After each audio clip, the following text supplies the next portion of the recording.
Welcome to దృశ్యం. అదొక mysterious skeleton lake.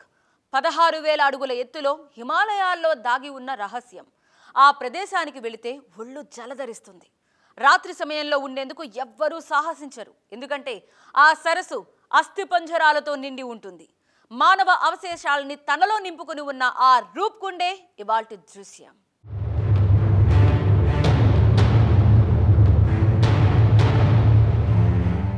Roopkund రహస్యం ఇవాల్టిది కాదు, వందల ఏళ్లుగా నానుతూనే ఉంది. హిమాలయాల్లో త్రిశూల్ పర్వతం దేశంలోని ఎత్తైన పర్వతాల్లో ఒకటి. దాని దిగువనే ఉన్న ఈ రూప్కుండ్ ఎన్నో రహస్యాలకు నిలయంగా మారింది. అంత ఎత్తులో ఉన్న లేక్లో వేల మంది ఎలా చనిపోయి ఉంటారు? ఆ సరస్సును శుభ్రం చేస్తున్న పదే పదే ఎముకలు ఎక్కడి నుంచి వస్తున్నాయి? ఆ మర్మమేంటో తెలుసుకునే ప్రయత్నమే ఇది.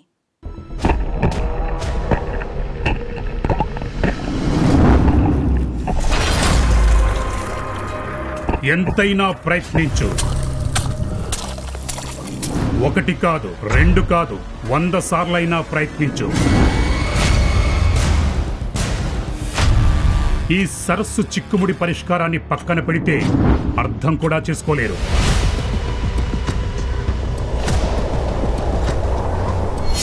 ఇది హిమాలయాల్లోని ఒక కుండు కథ.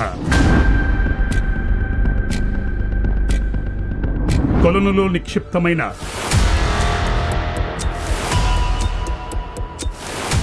రహస్య కథ.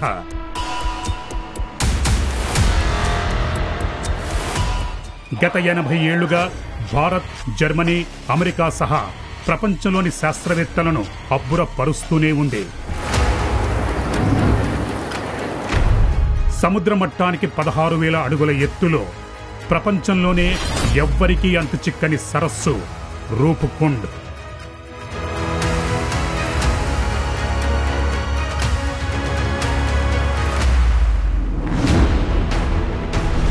ముందుగా దీని రహస్యాన్ని అర్థం చేసుకోండి. పర్వతాలలో చలి ఆగిపోయాక మంచు కరగడం మొదలవుతుంది. అప్పుడు ఈ సరస్సు నుంచి మనుషుల ఎముకలు బయటపడడం మొదలవుతాయి. में ये हस्तियाँ बहुत पहले से पड़ी हुई हैं. ये बहुत सारी मतलब वैज्ञानिक गए थे तो उन्हें इसका पता अभी भी कुछ ही नहीं चला. हड्डियाँ जो है बड़ी बड़ी हैं, जो अस्थि हैं बड़ी बड़ी हैं और बड़ी जो क्योंकि आम आदमी से ज़्यादा बड़ी हैं वो अस्थियाँ. जो ఎన్నోసార్లు సరస్సును శుభ్రం చేశారు. గ్రామస్తులు మొత్తం ఇందులో పాల్గొన్నారు. అయినా కూడా ఎముకలు ఎక్కడి నుంచి వస్తున్నాయో ఎవ్వరికీ తెలియదు. సరస్సులో ఎవరి అవశేషాలున్నాయి? ఎక్కడి నుంచి వచ్చాయి? ఎన్నిసార్లు శుభ్రం చేసినా అవి ఎక్కడి నుంచి వస్తున్నాయి? సరస్సులోనే ఈ అవశేషాలు ఎందుకున్నాయి? సమీపంలో ఎందుకు లేవు?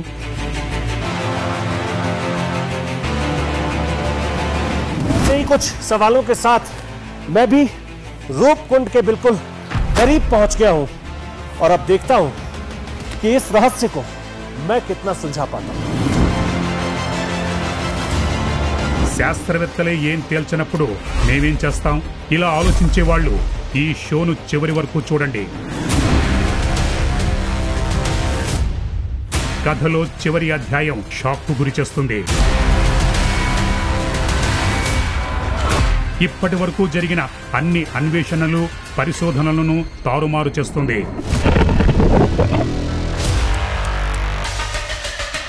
మేము ఏదో చూశాం. सामने ये कितना बड़ा कुंड लग रहा है. ఏదో విన్నాం.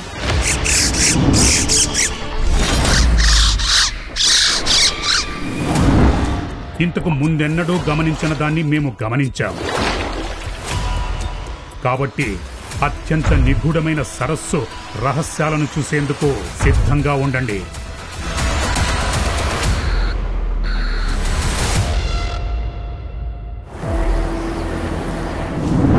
ఉత్తరాఖండ్లోని చమోలీలో ఉన్న వనాడవి నుంచి మా ప్రయాణం మొదలైంది.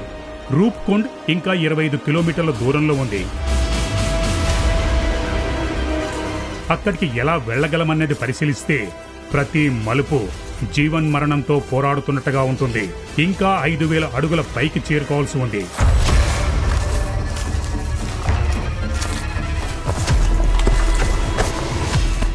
ఆ కొలను హిమాలయాల్లో 16,000 అడుగుల ఎత్తులో ఉంది. దాన్ని 1942లో ఒక బ్రిటిష్ ఫారెస్ట్ రేంజర్ కనుగొన్నాడు.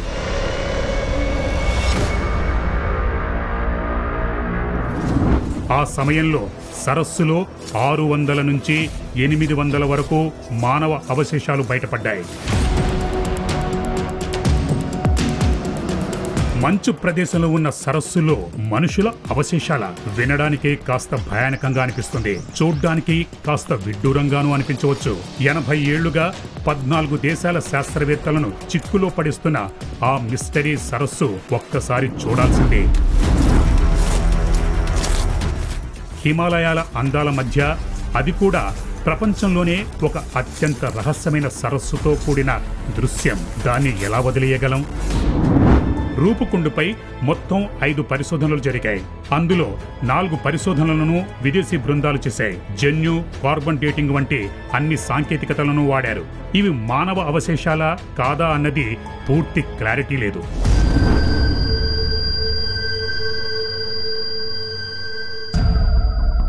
ఆ సరస్సు శతాబ్దాలుగా త్రిశూల్ పర్వతం నీడలో ఉంది. పరమశివుడి త్రిశూల స్వరూపంగా కొండ ప్రాంతాన్ని భావిస్తారు. సత్యయుగంలో ఇక్కడి నుంచి కైలాస యాత్ర సాగేదని చెబుతారు. నందాదేవి యాత్ర కూడా సరస్సు మీదుగానే సాగేది.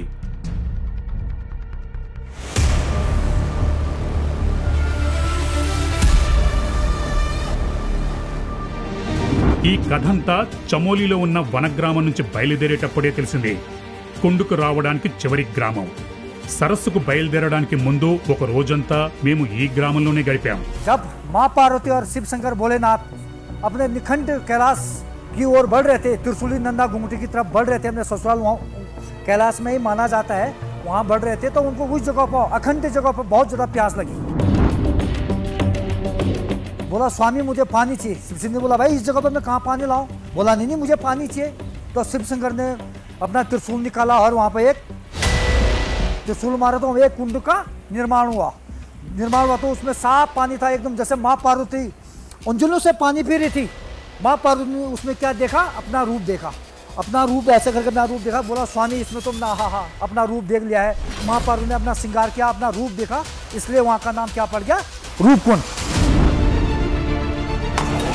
ప్రచారం ప్రకారం సరస్సు పుట్టుకకు కారణం శివుడు కైలాసానికి సంబంధించింది. కానీ మా అనుమానం ఏంటంటే అందులో అస్థికలు ఎక్కడి నుంచి వస్తున్నాయని. సరస్సులో లభించిన ఎముకలు అప్పటి కన్నౌజురాజు యశోదవల, అతని రాణులు, సైనికులు అని అన్నారు. 13వ శతాబ్దంలో యాత్ర కోసం బయలుదేరినప్పుడు విపత్తు వల్ల సరస్సులో పడిపోయి చనిపోయారు. కొన్ని సంవత్సరాల క్రితం గ్రామస్తుల బృందం రాత్రి సమయంలో అక్కడికి వెళ్లారు.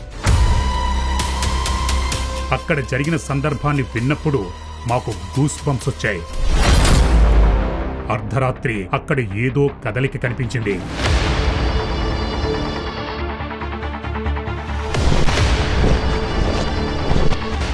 మేము పౌరాణిక కథలతో పాటు శాస్త్ర పరిశోధనల గురించి తెలుసుకున్నాం. పౌరాణిక సరస్సు కథలో కీలకమైన పాత్ర. దీని కిందే ఆ రహస్యమైన సరస్సు ఉంది. కుండుపై సాగిన పరిశోధనల వెనుక 2 లక్ష్యాలున్నాయి. మొదటిది కుండులో ఎవరి ఎముకలున్నాయి, రెండోది సరస్సులోకి ఎముకలు ఎలా వచ్చాయి. సరస్సుపై శాస్త్రవేత్తలు పరిశోధన ప్రారంభించినప్పుడు వారి మనస్సులో సరస్సుకు సంబంధించి కొన్ని నమ్మకాలున్నాయి. స్థానిక ప్రజల నమ్మకాలే అవి.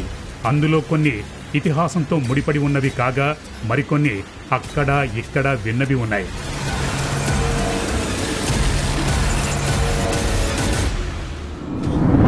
ఒక వాదన ప్రకారం కన్నౌజు రాజు సైనికుల అవశేషాలున్నాయని గట్టిగా నమ్ముతారు. రెండో వాదన ప్రకారం ఆ అవశేషాలు రెండవ ప్రపంచ యుద్ధంలో పాల్గొన్న జపాన్ సైనికులవి అని అంటారు. మూడోది తీర్థయాత్రికులవి అయి ఉండొచ్చు.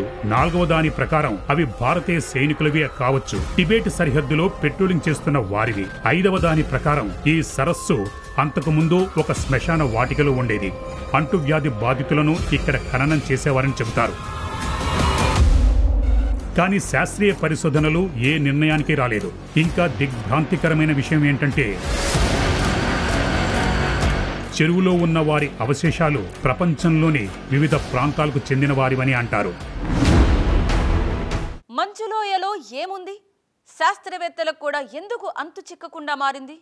ఇన్నేళ్ల రీసెర్చ్లో ఏం తేల్చలేకపోవడానికి కారణం ఏంటి? Riddles of the dead, skeleton లేక్లో తేలిన షాకింగ్ నిజాలేంటి? మా అన్వేషణలో ముందడుగు పడిన ఆ ప్రయత్నాన్ని మీ ముందుంచేలా చేస్తున్నాం.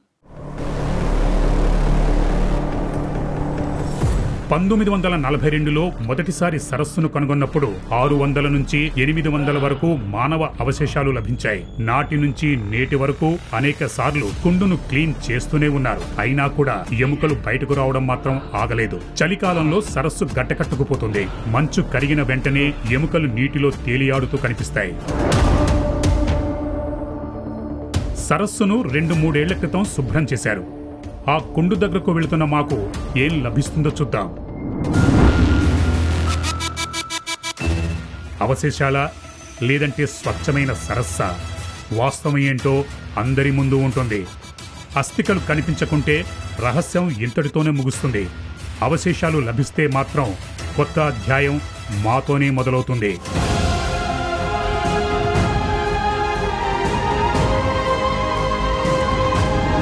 మొదటి చూపే మమ్మల్ని ఆశ్చర్యానికి గురిచేసింది. సరస్సును అలాగే చూస్తుండిపోయాం.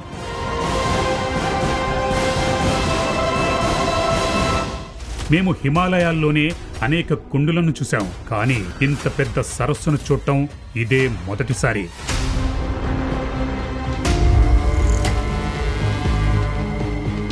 सामने ये कितना बड़ा कुंड लग रहा है. రూపుకుండు చుట్టూ 3 వైపులా హిమానీ నదాలు, పర్వతాలున్నాయి. సరస్సుపై సన్నటి మంచు పొర ఉంది. ఒక చోట ఒడ్డున అస్థికలు పడున్నాయి.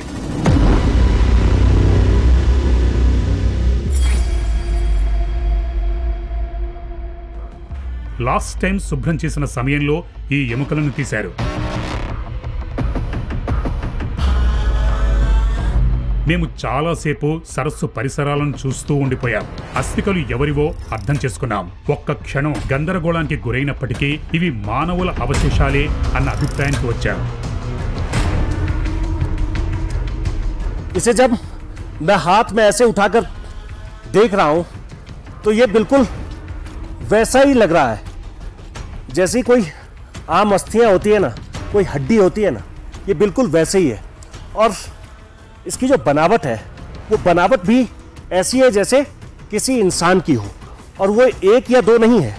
इसी जगह पर तकरीबन 1 2 3 4 5 6 7 8 9 10, इसके बाद तो मैं गिन भी नहीं पाऊंगा. नीचे पानी में भी है. और ये आप देख रहे हैं, इसे खोपड़ी का हिस्सा बताया जा रहा है.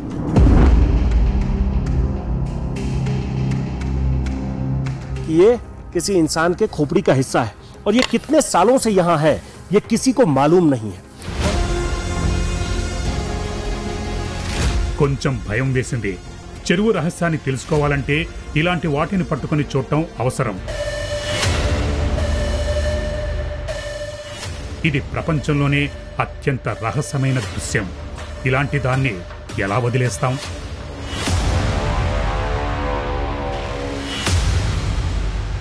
एक ये बहुत ही विचित्र बनावट वाली अस्थियों को देख रहा हूं. ये जैसे कोई पुरानी लकड़ी टूट जाती है, ये वैसे ही टूट गई है. और देखने में भी बहुत पुरानी लग रही है. इसे देखिए, जैसे किसी लकड़ी के ऊपर काई जम जाती है वैसे ही इस अस्थि के ऊपर काई जम गई है. और इस तरफ से ये वैसे ही घिस गई है, जो इस बात की गवाही है कि ये अस्थियां बहुत पुरानी हैं. పైనుంచి చూస్తే కొలను స్పష్టంగానే ఉంది.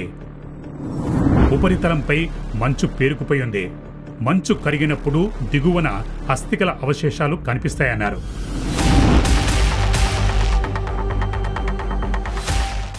చూద్దాం పరిస్థితి ఎలా ఉంటుందో. అప్పుడే ఓ స్వరం వినిపించింది. ఇది ఎక్కడి శబ్దం?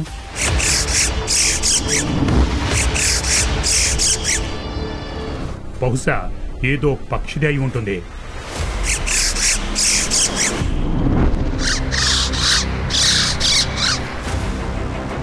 అవును, పక్షి శబ్దమే. కానీ ఇక్కడ 16,000 అడుగుల ఎత్తులో ఇది ఎలా సాధ్యం? ఏదో భ్రమనుకుని మళ్లీ మేము సరస్సు పరిశోధనలో మునిగిపోయాం.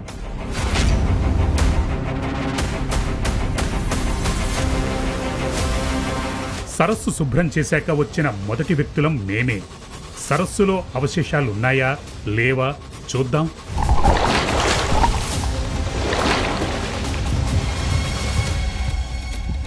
నీటిలో దిగడం కష్టం. మేము మా కెమెరాను పంపించాం. చూద్దాం ఏం కనిపిస్తుందో.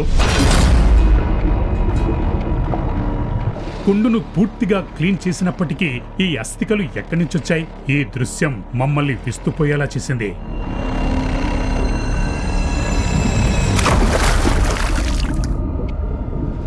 మేము సరస్సుకు అవతల వైపు వెళ్ళాం. ఆ సమయంలో మరోసారి ఆ శబ్దం వినిపించింది.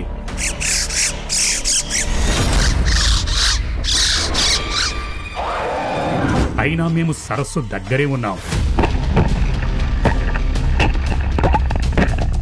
పైనుంచి మంచును పగలగొట్టాం. నీటి కింద అవశేషాలు కనిపించాయి.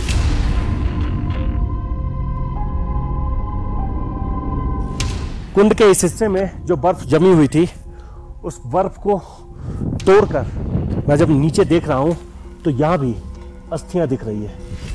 ये एक साथ कई सारी अस्थियां हैं। ये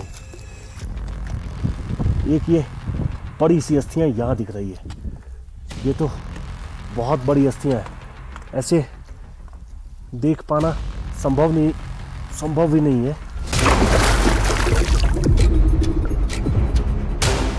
ఇదే ఆ రహస్యం ప్రపంచం మొత్తాన్ని దిగ్భ్రాంతికి గురిచేస్తోంది. అయినా ఈ అవశేషాలు ఎక్కడి నుంచి వస్తున్నాయి? लोगों के मन में सवाल यही आते हैं कि आखिर ये अस्थियां किसकी होंगी? ये अस्थियां यहीं क्यों निकलती है? इस कुंड के आसपास में बहुत सारी जगह हैं। उन जगहों पर ये अस्थियां क्यों नहीं निकलती? ये अस्थियां किसकी होंगी? इन अस्थियों के पीछे की असल कहानी क्या है? ऐसे न जाने कितने सवाल हैं जो पिछले कई दशक से लोगों के मन में है, वैज्ञानिकों के मन में है, रिसर्च करने वाले लोगों के मन में है, लेकिन जवाब किसी के पास नहीं है। ఒక పురాణ ప్రచారం ప్రకారం ఇక్కడ గతంలో ఒక శ్మశాన వాటిక ఉండేది. అంటువ్యాధులతో చనిపోయిన వారిని ఇక్కడ ఖననం చేశారు. కానీ ఎముకల నమూనాల్లో ఎలాంటి బ్యాక్టీరియాను కనుక్కోలేకపోయారు. చెరువు లోతుల్లో కూడా అవశేషాలు లేవు. మరి శుభ్రం చేసిన ప్రతిసారి ఇవి ఎక్కడి నుంచి వస్తున్నాయి?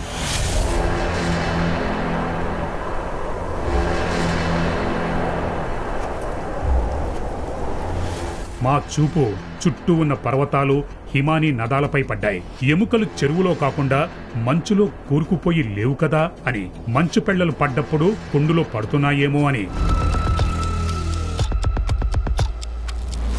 మేము కుండు నుంచి కాస్త ముందుకెళ్లి చూశాం. కొన్ని అవశేషాలు మంచులో కూరుకుపోయి ఉన్నాయి. जैसे ही हम आगे बढ़ते हैं तो ये अस्थियां दिखनी शुरू हो जाती है। मुश्किल से हम कुछ ही आगे बढ़े और ये अस्थियां दिखनी शुरू हो गई। ये सब इसी बर्फ में ये अस्थियां दबी हुई थी। సరస్సులో ఏవైతే అస్థికలు కనిపించాయో అలాంటివే మంచులో కూడా కనిపించాయి. రెండింటిలోనూ ఏ తేడా లేదు. రెండు మనుషులవే. जैसे इससे पहले देखा था कि अस्थियां कोई बड़ी थी, कोई छोटी थी, वैसे ही अभी हमने 1, 2, 3, 4 अस्थियां देखी। हम आगे बढ़कर देखते हैं।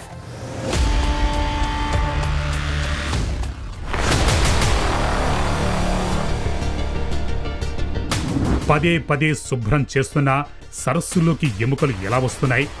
మంచులో మాకు కనిపించిన అవశేషాలు ఎక్కడి నుంచొచ్చాయి? ఇది మా నిర్ణయం కాదు, ఊహాగానాలే. ఎముకలు చెరువులో లేవు, పైన ఉన్న హిమానీ నదంలోనూ ఉన్నాయేమో. కరిగే సమయంలో సరస్సులోకి వచ్చి చేరుతున్నాయేమో. శాస్త్రవేత్తలు తమ పరిశోధనలను చెరువు దాటి హిమానీ నదం వైపు కొనసాగిస్తే బాగుంటుంది. ఆ రహస్యం ఈ పక్షి శబ్దంతో ముడిపడి లేదు కదా.